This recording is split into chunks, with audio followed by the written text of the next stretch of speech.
তাকে নিয়ে না কথা বেশি না বলাই ভালো। অনেক নাটক 3 বছর ধরে করেছেন, 3 বছরের নাটক করে তো ওনার কিছু লাভ হয়নি কিছু। উনি 3 বছর ধরে নাটক করে 2 বছরের মাথায় 2024-এ আমরা 29 হয়েছি। ওনার দল রাজ্যপালের দল ভারতে নেমে গেছে, ঠিক আছে? তাতে লাভটা কি হয়েছে? উনি নাটক করবেন, খেলবেন, দুলবেন, নাচবেন, যা ইচ্ছা করুন, আমার কিছু এসে যায় না। উনি হচ্ছে খ্রিস্টান দশম অবতারের এক অবতার, উনি যা ইচ্ছা করতে পারেন। গত কয়েকদিন ধরে সীমান্তে বাংলাদেশি অনুপ্রবেশকারীদের রীতিমতো হুড়োহুড়ি পড়ে গিয়েছিল দেশে ফেরার জন্য। সীমান্তের পরিস্থিতি পর্যবেক্ষণ করবেন এলাকায় গিয়ে, যেমন বলেছিলেন রাজ্যপাল। গতকাল পৌঁছে গিয়েছিলেন হাকিমপুর সীমান্তে, আর আজ মুর্শিদাবাদের জিয়াগঞ্জের সীমান্তে সেখানকার পরিস্থিতি পর্যবেক্ষণ করতে পৌঁছেছেন রাজ্যপাল C V Ananda Bose.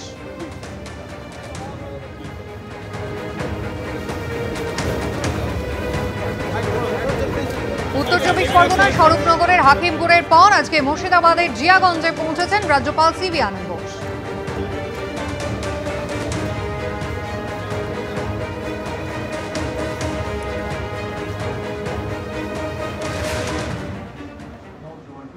Murshidabad is becoming the epicenter of the political storm in West Bengal.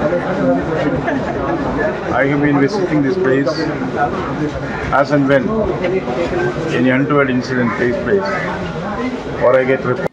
ফের বিরোধী দলনেতার নিশানায় পুলিশ, শুভেন্দু অধিকারীর নিশানায় রাজ্য পুলিশের একাংশ। দীঘায় আপনারা জানেন পুলিশ ওয়েলফেয়ার কমিটির অনুষ্ঠানে মুখ্যমন্ত্রী প্রশংসা করে রাজ্য পুলিশের নিরপেক্ষতা নিয়ে প্রশ্ন তুলেছেন বিরোধী দলনেতা। ভোটের কাজে রাজ্যের পুলিশকে রাখা যাবে না, দলদাস পুলিশকে ভোটের ডিউটিতে রাখা যাবে না। পুলিশ আধিকারিক বলছেন তারা মমতাকে ক্ষমতায় দেখতে চান, মমতা বন্দ্যোপাধ্যায়কে চতুর্থবার মুখ্যমন্ত্রী করতে প্রচার করছেন তারা। পুলিশকে নিশানা বিরোধী দলনেতা শুভেন্দু অধিকারী।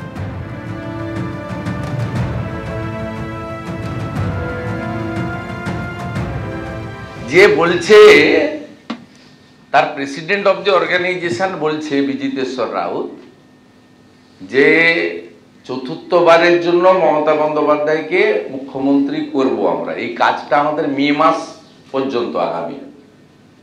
পরিষ্কার এটার জন্যই তো বলছি যে ওয়েলফেয়ার অ্যাসোসিয়েশনের যারা সদস্য তাদেরকে সরিয়ে নির্বাচন করতে হবে, কারণ they express their views and commitment in front of media and everybody. তারা বলে দিল আপনি তো ভোট তো আপনার গোপন বিষয়, সমর্থন তো আপনার ভোট বিষয়, কিন্তু ইনি সরকারি প্ল্যাটফর্ম থেকে বলে দিল, সেই কারণেই এই চিঠি আজকে আমি দিয়েছি। শাসক দল এবং বিরোধী দুপক্ষেরই নিশানায় পুলিশ। কি বলেছেন রাজ্য পুলিশের প্রাক্তন আইজি নজরুল ইসলাম, দেখুন আমাদের দেশের আইন অনুসারে পুলিশ সমেত সব সরকারি কর্মচারী কোনো রাজনৈতিক দলের পক্ষে বা বিপক্ষে প্রচার করা বেআইনি, কোনো অধিকার নাই। তো কোনো পুলিশ অফিসার যদি সেরকম করেন তাহলে তার চাকরিতে থাকারই অধিকার নাই। আর কোনো পুলিশ অফিসার বা অন্য কোনো সরকারি কর্মচারী যদি কোনো একটা নির্দিষ্ট দলকে জেতাতে চায় তাহলে নিশ্চয় তাকে ভোটের কাজে দেওয়া উচিত নয়। ভোটের কাজে নিরপেক্ষ কর্মচারীদেরই দেওয়া উচিত, এ ব্যাপারে কোনো রকম সন্দেহ থাকতে পারে না। রাজ্য পুলিশের প্রাক্তন এডিজি নজরুল ইসলাম কি বললেন আপনারা শুনলেন। এবার যে খবরে নজর রাখবো, 2026-এ মমতা বন্দ্যোপাধ্যায় মুখ্যমন্ত্রী হলে তবে আমাদের লড়াই থামবে। দীঘায় পুলিশ ওয়েলফেয়ার কমিটির কনভেনারের এই মন্তব্যকে ঘিরেই বিতর্ক বাধে। মন্তব্যের ভিডিও নির্বাচন কমিশনে পাঠানোর হুঁশিয়ারি দেন সুকান্ত মজুমদার। মুখ্যমন্ত্রীর উন্নয়নমূলক কাজে শ্রদ্ধা রেখেই এমন মন্তব্য। সাফাই তৃণমূল বিধায়ক অখিল গিরি। লড়াই কিন্তু শুরু হলো, এই লড়াই চলবে 26 মে পর্যন্ত, যেদিনকে আমরা আবার নবান্নে মমতা বন্দ্যোপাধ্যায়কে চতুর্থবারের মতো মুখ্যমন্ত্রী হিসাবে শপথ নেওয়া দেখব, সেদিন আমাদের লড়াই কিন্তু থাকবে।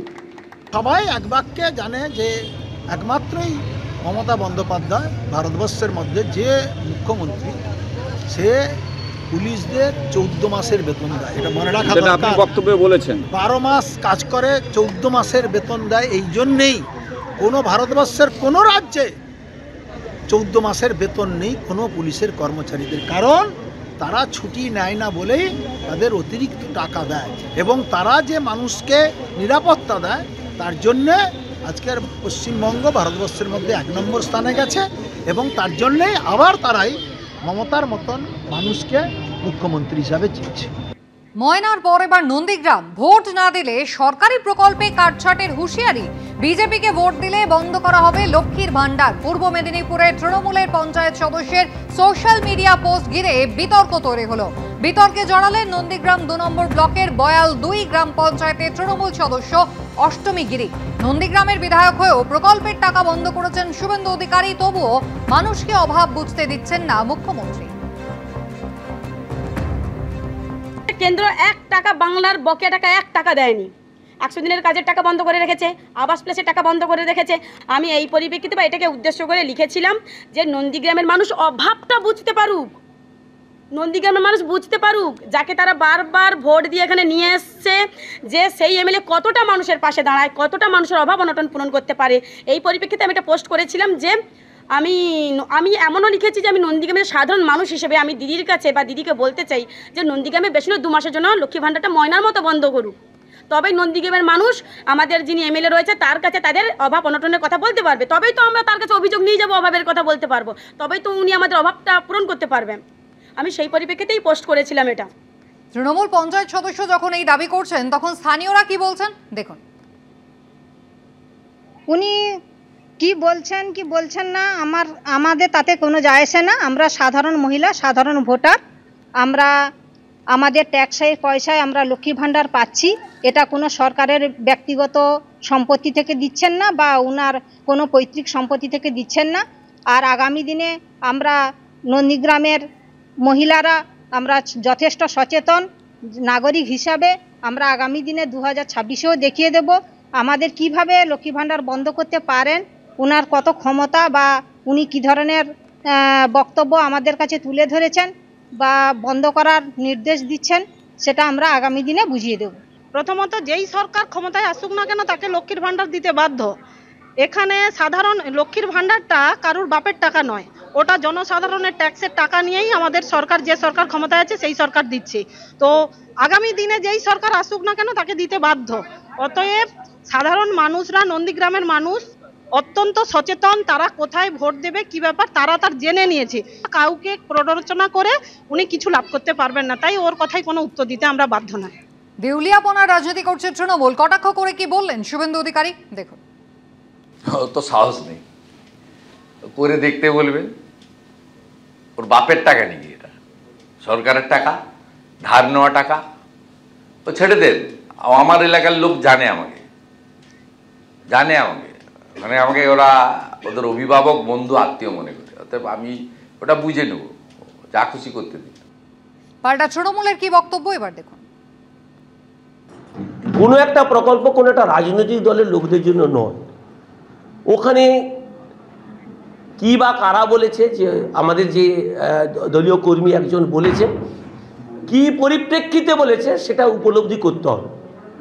আজকে দিনের পর দিন বাংলাকে যেভাবে বঞ্চনা করা হচ্ছে, এবং তাছাড়াও সেই যাকে তিনি বলতেন যে দেশনেত্রী, সেই নেত্রীর সম্পর্কে দিনের পর দিন এমন কুরুচিকর মন্তব্য করছে, তারই পরিপ্রেক্ষিতে অভিমানের রাগে এখানে তার বিষয়টা এবং তার মনের বিষয়টা উপলব্ধি করতে হবে কোন কর্নার থেকে বলছে, যে কোন পরিপ্রেক্ষিতে বলছে। এবিপি আনন্দ, এগিয়ে থাকে, এগিয়ে রাখে।